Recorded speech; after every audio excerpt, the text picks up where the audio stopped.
In example 7, here we're going to be using bearings, which we haven't done for a little while.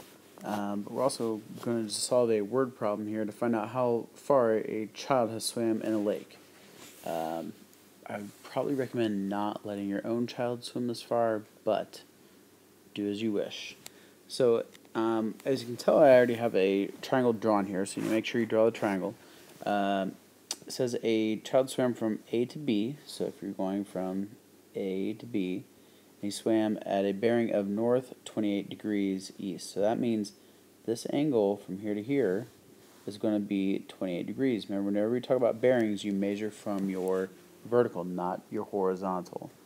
So after he got to point B, then what he did is he swam at a bearing of 58 degrees. So 58 is not inside your triangle here. 58 is instead out here from your vertical to the angle. So this is your 58 degrees from here to here. So what we're trying to find is we're trying to find out how many total meters did the child swim. So we're going to figure out what we can get by taking side C and side A. So our final problem we're trying to find out is we're going to add side A plus side C. In order to do that, we need to find the lengths.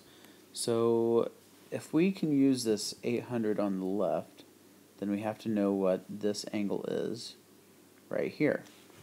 If we're going to find out what side A is, that means we're going to need A over the sine of 50 or 28 degrees. But the only other side we can use is our 800, so that means we're going to have an 800 up here. But we need to find out what our angle B is. So we need to figure out what this angle is right here.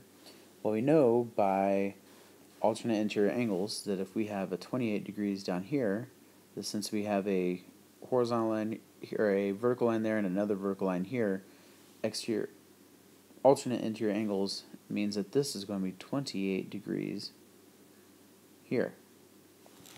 So in order to figure out what angle B is, angle B ends up being 58 plus 28, which gives us 86 degrees. And if you subtract that from 180, then that's going to give you a total of 94 degrees. So 94 degrees is your angle B. And once again, we get angle B by taking 180 minus your 58 degrees plus 28 degrees. And that is how we end up getting 94 degrees. Alright, so what we're going to do is we're going to say the sine of 94 underneath here. So once we do all of our math, multiply, cross multiply, divide, we find out that side C, this is, gosh dang, no, this is side A. So side A ends up and gives you 376.5 meters. So that's for side A. Now to find out what side B is, or side C, we need to take C over, let me do this in a different color here.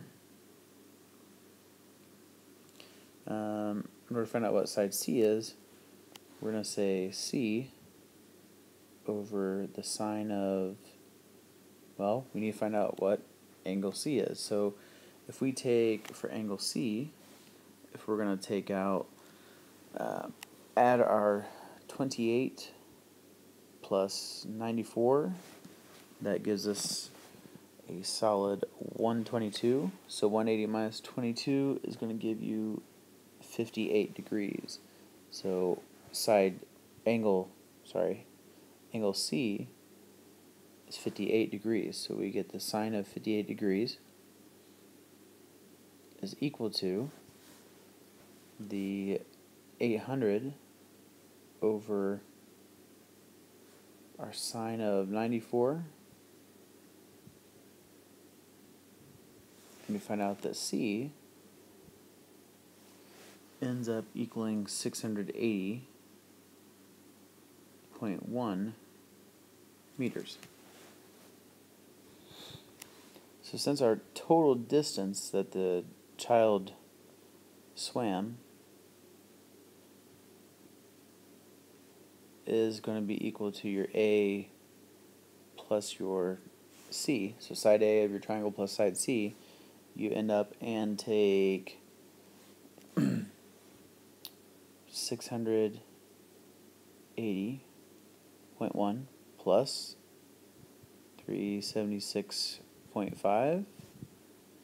This ends up and gives you a total of 1,056.6 meters. So short distance. Once again, I do not recommend that you let your kids swim that far.